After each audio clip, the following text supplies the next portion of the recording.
ಓಯ್ ಹಾಯ್ ಹೇಳು. Hi hello ನಮಸ್ಕಾರ, welcome back my YouTube channel. ಯಾರೆಲ್ಲ ಇನ್ನು ನನ್ನ ಚಾನಲ್ನ ಸಬ್ಸ್ಕ್ರೈಬ್ ಮಾಡಿಲ್ವೋ ದಯವಿಟ್ಟು ಬೇಗ ಹೋಗಿ ಸಬ್ಸ್ಕ್ರೈಬ್ ಮಾಡಿ, ಹೀಗೆ ಸಪೋರ್ಟ್ ಮಾಡ್ತಾ ಇರಿ. ನೀವು ನೋಡ್ತಾ ಇರೋದು ಸ್ಯಾಟರ್ಡೆ ವ್ಲಾಗ್ ಆ್ಯಂಡ್ ಒಂದು ಅರ್ಥಪೂರ್ಣವಾದ ವ್ಲಾಗ್ ಇದಾಗಿರುತ್ತೆ. ದಯವಿಟ್ಟು ಕೊನೆವರೆಗೆ ಸ್ಕಿಪ್ ಮಾಡದೆ ನೋಡಿ.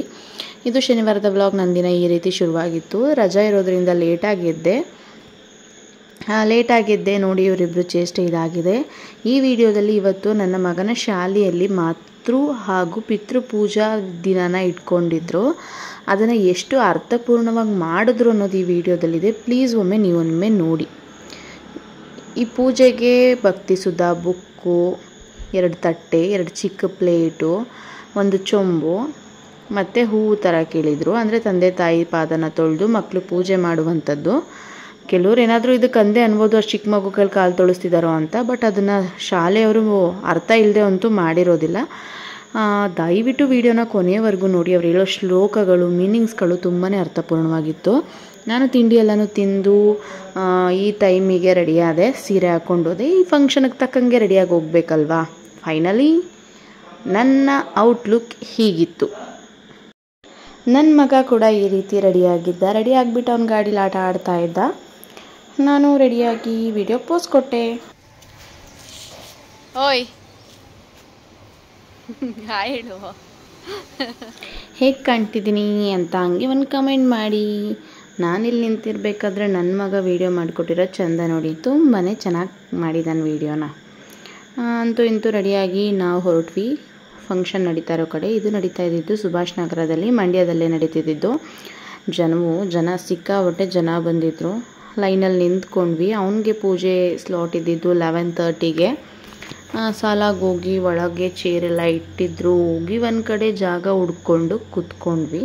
ನನ್ನ ಪುಣ್ಯಕ್ಕೆ ನಾವಿಬ್ಬರು ಪೂಜೆ ಕೂತ್ಕೊಂಡ್ಬಿಟ್ಟಿದ್ವಿ. ನಾನು ನನ್ನ ಹಸ್ಬೆಂಡ್ ಯಾರೋ ಒಬ್ಬರು ವಿಡಿಯೋ ಮಾಡಿಕೊಟ್ಟು ತುಂಬ ಹೆಲ್ಪ್ ಮಾಡಿದ್ರು. ನನ್ನ ಬಂಗಾರಿ ನೋಡಿ ಎಷ್ಟು ಫಸ್ಟ್ ಯಾಕೋ ಸ್ಯಾಡ್ ಆಗಿದ್ದ, ಇಲ್ಲೇ ಬಿಟ್ಬಿಟ್ಟು ಹೊರಟೋಗ್ತೀವಿ ಅಂತ.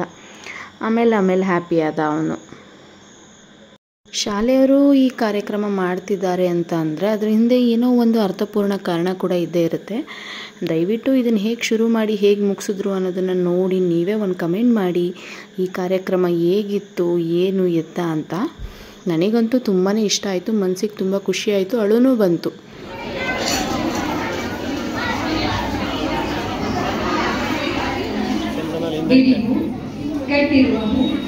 ಕೆಲಸದಲ್ಲಿ ನೀರು ಸಿಹಿ, ಇನ್ನೊಮ್ಮೆ ಅರಿಶಿಣ, ಕುಂಕುಮ, ಚಂದನ, ಬಿಡಿಹು, ಕಟ್ಟಿರುವ ಹೂ, ಕೆಲಸ ಚಂದನವನ್ನ ತಮ್ಮ ಹಣೆಗೆ ಇಟ್ಕೊಳ್ಬೇಕು. ಸೂಪರ್.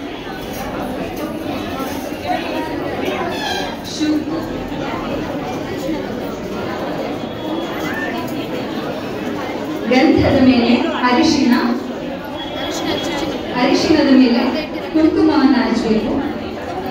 ಗಂಧದ ಮೇಲೆ ಅರಿಶಿಣವನ್ನು ಹಚ್ಚಿ ಅರಿಶಿಣದ ಮೇಲೆ ಕುಂಕುಮವನ್ನು ಹಚ್ಚಬೇಕು.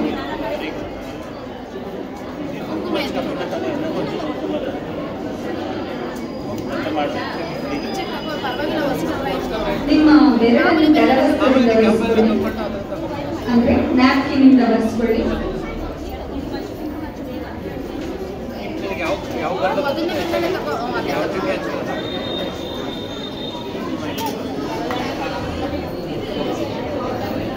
ಕೆಲಸವನ್ನ ನಿಮ್ಮ ಮುಂದೆ ಅಂದ್ರೆ ರೈಟ್ ಹ್ಯಾಂಡ್ ಅಲ್ಲಿ ತೆಗೆದುಕೊಂಡು ಕೆಲಸದಲ್ಲಿ ಹಾಕಿ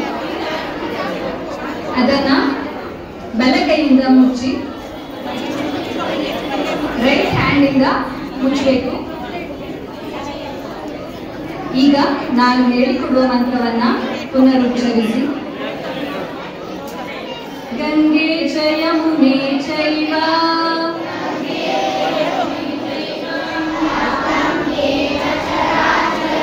ತತ್ಪರಂ ದರ್ಶಿತಂ ಯೇನ. ಕಲಸದಲ್ಲಿರೋ ನೀರಿಗೆ ಅದ್ದಿ ಪಾದದ ಮೇಲೆ ಪ್ರೋಕ್ಷಿಸಬೇಕು. ಆ ಹೂವನ್ನು ಪಾದದಡಿಯಲ್ಲಿ ಸಮರ್ಪಿಸಬೇಕು. ಆ ಹೂವನ್ನು ಪಾದದಡಿಯಲ್ಲಿ ಸಮರ್ಪಿಸಬೇಕು.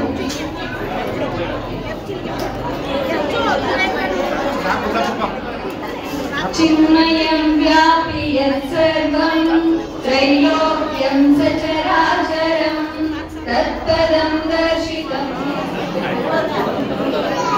सर्वश्रुतिशिरोरत्ना विराजितपदाम्बुजः वेदान्ताम्बुजसूर्यो यः तस्मै श्रीगुरवे नमः स्नपयामि। ನಿಮ್ಮ ತಂದೆ ತಾಯಿಯರ ಪಾದಗಳಿಗೆ ನೀರನ್ನು ಹಾಕಿ ಚೆನ್ನಾಗಿ ತೊಳೆಯಬೇಕು. ಎಡಗೈಯಲ್ಲಿ ಕಳಸವನ್ನ ಹಿಡಿದುಕೊಂಡು ಬಲಗೈಯಿಂದ ಪಾದಗಳನ್ನ ಸಂಪೂರ್ಣವಾಗಿ ತೊಳೆಯಬೇಕು.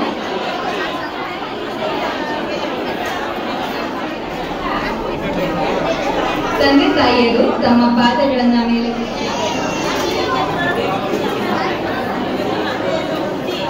ಜ್ಞಾನಶಕ್ತಿ ಸಮಾರೂಢಃ ತತ್ವಮಾಲಾ ವಿಭೂಷಿತಃ ಭುಕ್ತಿ ಮುಕ್ತಿ ಪ್ರದಾತಾ ಚ ತಸ್ಮೈ ಶ್ರೀ ಗುರವೇ ನಮಃ ಗಂಧಾನ್ ಧಾರಯಾಮಿ. ನಾನು ಹೇಳ್ಕೊಡುವ ನಾಮವನ್ನ ರಿಪೀಟ್ ಮಾಡ್ತಾ ಒಂದೊಂದೇ ಹೂವನ್ನ ಸಮರ್ಪಿಸ್ತಾ ಇದ್ದೇನೆ. ಓಂ ಮಾತ್ರೇ ನಮಃ. ಓಂ ಪಿತ್ರೇ ನಮಃ. ಓಂ ಶ್ರೀ ಸದ್ಗುರುಭ್ಯೋ ನಮಃ. ಓಂ ಮಾತ್ರೇ ನಮಃ. ಓಂ ಪಿತ್ರೇ ನಮಃ. ಓಂ ಶ್ರೀ ಸದ್ಗುರುಭ್ಯೋ ನಮಃ. ಓಂ ಮಾತ್ರೇ ನಮಃ. ಓಂ ಪಿತ್ರೇ ನಮಃ. ಓಂ ಶ್ರೀ ಸದ್ಗುರುಭ್ಯೋ ನಮಃ. ಈಗ ನಾವೆಲ್ಲ ಒಟ್ಟಾಗಿ ಹೇಳೋಣ. ಶೋಷಣಂ ಭವ ಸಿಂಧೋಶ್ಚ ಜ್ಞಾಪರಸ್ಮೈ ಶ್ರೀ ಗುರವೇ ನಮಃ. ಹಂಗೆ ತೋರ್ಸು.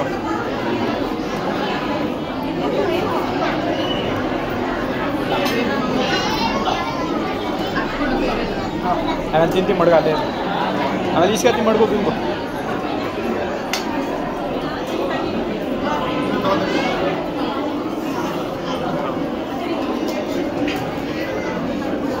ನೀರಾಜನಂ ಸಮರ್ಪಯಾಮಿ. ಕೈಯಲ್ಲಿ ಅಕ್ಷತೆ ಹೂವನ್ನ ಹಿಡಿದು ಶಿಕ್ಷಕರು ಆರತಿಯನ್ನ ಮಾಡ್ತಾರೆ. ಈ ಕಡೆ ಪೂಜೆ ಮುಗೀತು. ಅದಾದಮೇಲೆ ಇಲ್ಲಿ ಶಾಲೆಯವರು ದೇವರಿಗೆ ಅಲಂಕಾರ ಮಾಡಿದ್ದು, ಪೂಜೆ ಮಾಡಿದ್ದು ಈ ರೀತಿ ಇತ್ತು. ಇಲ್ಲಿ ಮುಗಿಸಿ ನಾವು ನೆಕ್ಸ್ಟ್ ಬಂದಿದ್ದು ನನಗೆ ಬೇಕಾಗಿದ್ದು ಒಂದಷ್ಟು ಥಿಂಗ್ಸ್ ತೊಗೊಳ್ಳೋಣ ಅಂತ 3 ಕಡೆಗೆ ಬಂದೆ. ಮತ್ತು ಇನ್ನು ಯಾವಾಗ ಬರ್ತೀನೋ ಪಾಪು ಬಿಟ್ಟು ಬಂದಿದ್ದೀನಲ್ಲ ಅಂತ ಹೇಳಿ ಒಂದಷ್ಟು ಥಿಂಗ್ಸ್ನ ತೊಗೊಂಡು ಮನೆಗೆ ಬಂದ್ವಿ. ಮನೆಗೆ ಬಂದ ತಕ್ಷಣ ನನ್ನ ಮಗ ಕಿಂಡರ್ ಜಾಯ್ ತೊಗೊಂಡು ಬಂದಿದ್ದ. ಅದನ್ನು ಓಪನ್ ಮಾಡ್ತೀನಿ ಅಮ್ಮ ವೀಡಿಯೋ ಮಾಡು ಅಂತ ಹೇಳ್ದ. ಫಂಕ್ಷನ್ ಹೇಗಿತ್ತು, ಅದರ ಅಭಿಪ್ರಾಯ ತಿಳಿಸಿ, ನಿಮ್ಗೆ ಏನು ಅನಿಸುತ್ತೆ ಅದನ್ನು. ಇವನು ಕಿಂಡರ್ ಜಾಯ್ ಓಪನ್ ಮಾಡ್ತಿದ್ದ. ಬಾಯ್ ವರ್ಷನ್ ತೊಗೊಳ್ದೆ ಗರ್ಲ್ ವರ್ಷನ್ ತೊಗೊಂಡು ಬಂದಿದ್ದ. ಅದರಲ್ಲಿ ರಿಂಗ್ ಸಿಕ್ತು ಅವನಿಗೆ. ಇದೆಲ್ಲ ಇದು ಮಾಡಾದ್ಮೇಲೆ ಈ ಕಡೆ ಇವಳು ಗಾಡೀಲಿ ತಳ್ಕೊಂಡು ಆಟ ಆಡ್ತಿದ್ಲು. ಖುಷಿ ಆಯಿತು ನೋಡೋದಕ್ಕೆ. ಈ ಗಾಡೀಲಿ ಆಟ ಆಡ್ತಾಳೆ ಅಂತಲೂ ಅಂದ್ಕೊಂಡಿರಲಿಲ್ಲ. ಅವಳು ಬರ್ತ್ ಸ್ಟೋರಿನೇ ಒಂಥರ ಡಿಫ್ರೆಂಟ್ ಇದೆಯಲ್ಲ, ಅದಕ್ಕೋಸ್ಕರ ಅಷ್ಟೇ. ಇವಳು ಈ ಕಡೆ ಗಾಡೀಲಿ ಆಟ ಆಡ್ತಾ ಇದ್ಲು. ಆಮೇಲೆ ಅವನ್ನ ಹೋಮ್ವರ್ಕ್ ಬರ್ಸೋದಕ್ಕೆ ರೂಮಿಗೆ ಕರ್ಕೊಂಡು ಬಂದೆ. ಇವತ್ತು ಹೋಮ್ವರ್ಕ್ ಮುಗಿಸ್ಬಿಟ್ರೆ ನಾಳೆ ರಿವಿಷನ್ ಕೊಡ್ಬೋದು. ಇನ್ನು ಸಂಜೆ ಆಯ್ತಾ ಇದ್ದಂಗೆ ನಾನು ಆಟ ಆಡಬೇಕಮ್ಮ ಮನೆ ಹತ್ರ ಅಂತ ಹೇಳ್ತಾನೆ ಅಂತ ಹೇಳಿ ಹೋಮ್ವರ್ಕ್ ಮುಗಿಸಿದ ತಕ್ಷಣ ನಮ್ಮ ನಡೆ ಹಳೆ ಮನೆ ಕಡೆಗೆ ಹಾಲು ಕರಿಯೋ ಬಕೆಟ್ ಇಟ್ಕೊಂಡು ಇಲ್ಲಿಗೆ ಬಂದ್ವಿ. ಇವನು ಆಟ ಆಡ್ತಾ ಇದ್ದ. ಇವಳು ಗಿನ್ಗೆ ಇಟ್ಕೊಂಡು ಓಡಾಡ್ತಾ ಇದ್ಲು. ಇವಳನ್ನ ಹಿಡ್ದು ನಿಲ್ಸೋದು ನನಗೆ ಒಂದು ಬಹಳ ದೊಡ್ಡ ಕಷ್ಟ ಆಗಿತ್ತು. ಅಲ್ಲಿಂದ ಹಿಂದೆ ಕರ್ಕೊಂಡು ಬಂದಾಗ ಪಟ ಬಿಡ್ತಾಯಿದ್ರು.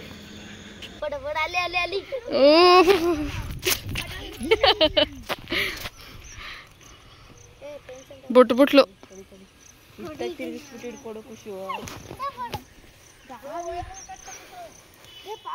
ಇದ್ದಕ್ಕಿದ್ದಂಗೆ ಜೋರು ಮಳೆ ಬಂತು. ಎಂಥ ಮಳೆ ಅಂದರೆ ಯಪ್ಪ ಸಿಕ್ಕಾಬಟ್ಟೆ ಮಳೆ ಬಂತು. ಅದರ ಆರ್ಭಟ ಈ ರೀತಿ ಇತ್ತು.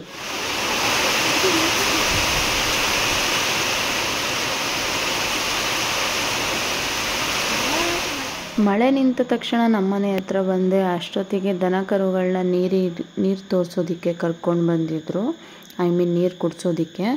ಅದನ್ನು ವೀಡಿಯೋ ಮಾಡಿಕೊಂಡು ಪಾಪನ ಮಲಗಿಸಿ ಸ್ವಲ್ಪ ಹೊತ್ತು ಲೈವ್ ಮಾಡಿದೆ. ಅದಾದಮೇಲೆ ಇವನು ಅಪ್ಪು ಜೊತೆಗೆ ಇಬ್ಬರು ಆಟ ಆಡ್ತಾಯಿದ್ರು. ಒಂಥರ ಚಂದ, 3 ಜನನೂ ಒಟ್ಟಿಗೆ ಆಟ ಆಡ್ತಾ ಇದ್ದಿದ್ದು.